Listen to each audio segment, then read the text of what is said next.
BJP यानी Bharatiya Janata party जो दावा करती है कि वो विश्व की सबसे बड़ी राजनीतिक पार्टी है, वो इस देश के सत्ता के केंद्र में भी है। नरेंद्र मोदी के शासनकाल में भारत के राजनीतिक इतिहास में बीजेपी कांग्रेस के बाद दूसरी सबसे सफल राजनीतिक पार्टी साबित हुई है। इस पार्टी की पहचान है कमल के फूल, जिस पर इसे गुमान भी है। लेकिन कमल का ये फूल आखिर बीजेपी का सिंबल बना कैसे? वो कौन था जिसने कमल का फूल इसके सिंबल के तौर पर सुझाया था? और इसी कमल के फूल वाले सिंबल को लेकर क्या क्या विवाद रहे, वो हम सब आज आपको बताएंगे। आज से लगभग 4.5 दशक पहले भारतीय जनता पार्टी के नाम से एक नए राजनीतिक दल का उदय हुआ था। तारीख थी 6 अप्रैल 1980, जब दिवंगत अटल बिहारी वाजपेयी ने इसकी स्थापना की थी। पार्टी की स्थापना के बाद जल्दी ही इसके पहले राष्ट्रीय अधिवेशन का आयोजन किया गया। यही वो अधिवेशन था जिसमें नए राजनीतिक दल भारतीय जनता पार्टी को उसका प्रतीक चिन्ह मिला। बीजेपी के पहले राष्ट्रीय अधिवेशन में समरेश सिंह ने ये प्रस्ताव रखा था कि पार्टी का सिंबल कमल का फूल होना चाहिए। समरेश सिंह पार्टी के संस्थापक सदस्यों में से एक थे। उनका ये प्रस्ताव सभी को पसंद आया, जिसके बाद ग्वालियर राजघराने की राजमाता विजय राजे सिंधिया के पास भी उनके सुझाव के लिए भेजा गया।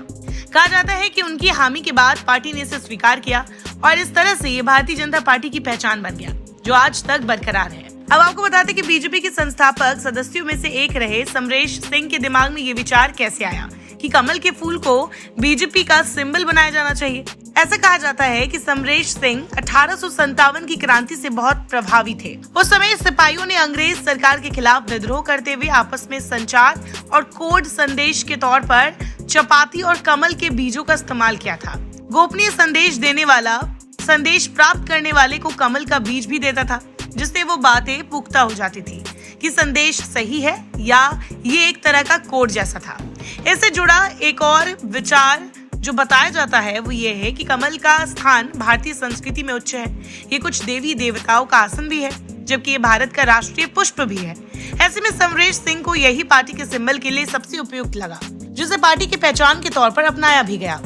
भारतीय जनता पार्टी की विचारधारा डॉक्टर श्यामा प्रसाद मुखर्जी के विचारों से प्रेरित है, जिन्होंने साल 1951 में जनसंघ की स्थापना की थी। इसका चुनाव चिन्ह दीपक हुआ करता था। आगे चलकर यही जनसंघ 1977 में एक जैसी विचारधारा वाले कई छोटे छोटे दलों के साथ मिलकर जनता पार्टी बन गया था। इसके बाद 1980 में एक बड़ा परिवर्तन होता है, जब जनता पार्टी के कुछ बड़े चेहरे मिलकर एक नई पार्टी की नींव रखते हैं। साथ ही ये जनता पार्टी को एक तरह से नए स्वरूप या ज्यादा व्यवस्थित रूप से भारतीय जनता पार्टी के रूप में स्थापित करते हैं, जो आज देश की सत्ता के केंद्र में है। और आज जिसकी कमान संभाल रहे हैं उनमें प्रधानमंत्री नरेंद्र मोदी, अमित शाह और जेपी नड्डा, राजनाथ सिंह जैसे बड़े राजनीतिक दिग्गज शामिल हैं। लेकिन पार्टी के सिंबल से जुड़े कुछ विवाद भी रहे हैं। समाजवादी पार्टी के नेता काली शंकर ने इलाहाबाद हाईकोर्ट में एक जनहित याचिका दाखिल की थी। याचिकाकर्ता काली शंकर का कहना था कि जन प्रतिनिधित्व अधिनियम 1951 और चुनाव चिन्ह आदेश 1968 के अंतर्गत चुनाव आयोग को चुनाव चिन्ह आवंटित करने का अधिकार है। ऐसे में राष्ट्रीय प्रतीक चिन्ह का इस्तेमाल बीजेपी कैसे कर सकती है? उन्होंने चुनाव चिन्ह के रूप में कमल के इस्तेमाल पर रोक लगाने की मांग भी की थी। फिलहाल इस खबर में इतना ही। बाकी की खबरों के लिए बने रहिए हमारे साथ। वीडियो को शेयर, लाइक करें और चैनल को सब्सक्राइब करना बिल्कुल ना भूलें।